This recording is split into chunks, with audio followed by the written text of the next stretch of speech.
السلام عليكم، كنتمنى تكونوا بخير وعلى خير ان شاء الله.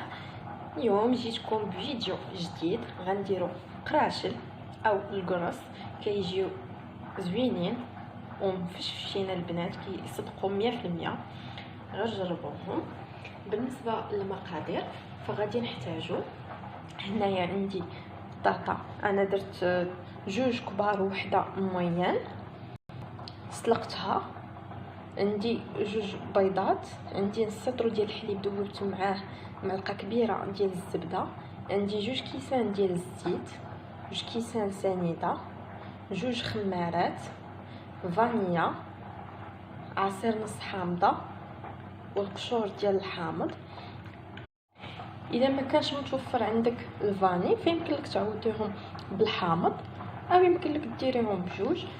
بالنسبه لي انا غادي ندير غير فانيلا وحده في عوض جوج فانيات، وغنزيد قشور الحامض وعصير نص حامضه حيت كيعجبني المذاق الحامض فيهم. عندي جوج معالق كبار ديال خميره الخبز، وعندي قريصه ديال الملحه. بالنسبه للدقيق فكيبقى على حسب الخليط وعلى حسب الكميه اللي غادي ديروا. في الاناء ديالكم غديروا بطاطا، خصها تكون باقا سخونه وتماسوها باش تكون سهله باش تماس لكم بسهوله.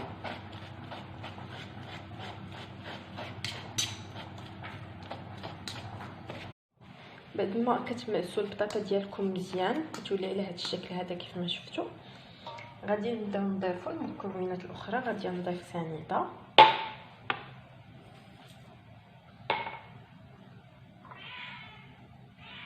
والبيض، قريصه ديال الملحه،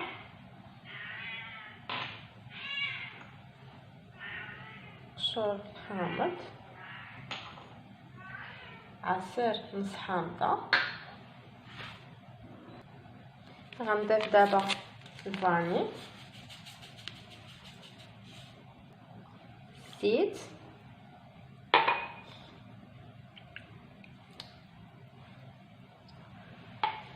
صافي. ودابا غادي نبدا نخلط المكونات.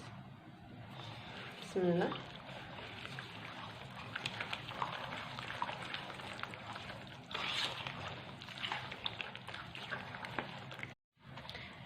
بالنسبه للبنات اللي غادي تبقى لهم بطاطا بحال هكا شويه باينه، اما تحاولوا تبقاو غير بيديكم كتمعسوا فيها، او غادي ديروا المكونات ديالكم كلها في الخلاط الكهربائي وطحنوهم، اولا غادي تستعملوا هذه ديال الصوبه وطحنوا نيت في الاناء ديالكم. انا غادي نستعملها دابا حيت كتعاون ان داك البطاطا ما تبقاش باينه.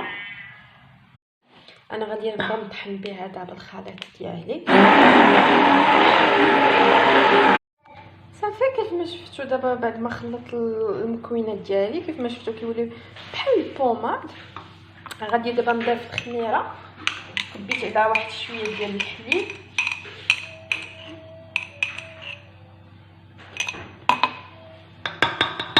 صافي. ودابا غادي نبدا نضيف الدقيق وانا كنجمع.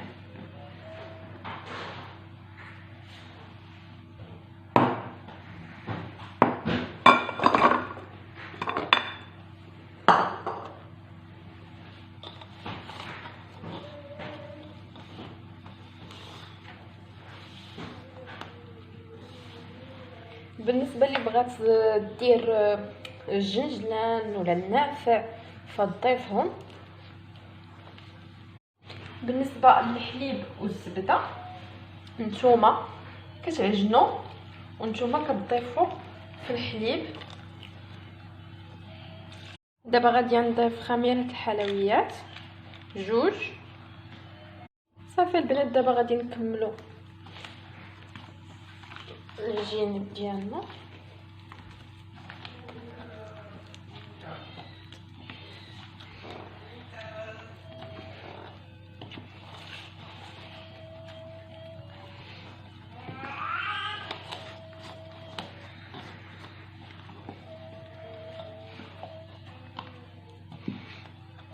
غادي نزيد شويه ديال الدقيق،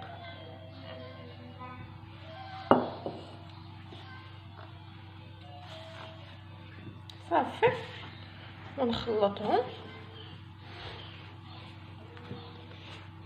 صافي البنات كدهنوا يديكم بالزيت وكتجمعوا العجينه ديالكم. العجينه ديالو شوف كيفاش كتبقى، ما كتبقاش قاصحه، كتبقى جاريه واحد شويه.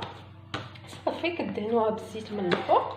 غادي نغطيها ونخليها تخمر ونرجع لكم. اذا البنات كيف ما شفتوا بعد ما كيتضاعف لينا الحجم ديال العجينه ديالنا كتخمر، غادي نحتاجو دابا الشكلاط والزيت باش دهنوا يديكم ونشكلوا الكويرات ديال القراش. اذا بسم الله على بركه الله، غدهنوا يديكم بالزيت وغتاخذوا من العجين بحال هكا. غندير الشكلاط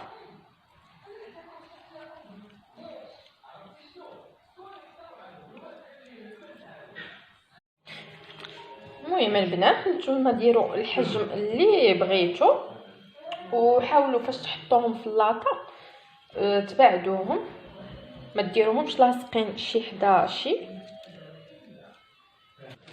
انا غادي نكمل بهذه الطريقه هذه ونرجع لكم. بعد ما كنكملوا الكميه اللي عندنا غادي نغطيوهم من الفوق ببلاطو او شي حاجه ونخليوهم يخمروا، وعاد ديك الساعه ندوزو باش ندهنوهم بالبيض ونرشوا عليهم الزنجلان. بعد ما كيخمروا لينا القراشل كيف ما شفتوا راهم خامرين، غنحتاجو دابا البيض باش ندهنوهم والجنجلان. بالنسبه للبيض درت ليه قطيره ديال الخل باش كيحيد داك الزفوريه ديال البيض. حاولوا انكم تدهنوهم بشويه باش ما تخرجوش منهم داك الخميره، لانكم الا درتو بالجد راه غيتفشوا ليكم، غير بشويه.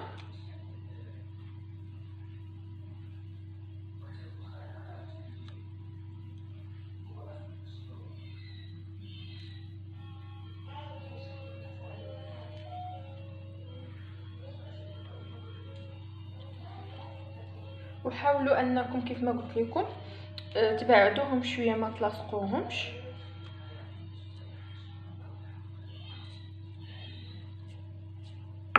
باش كدهنوهم كديروا الزنجلان هكا من الفوق.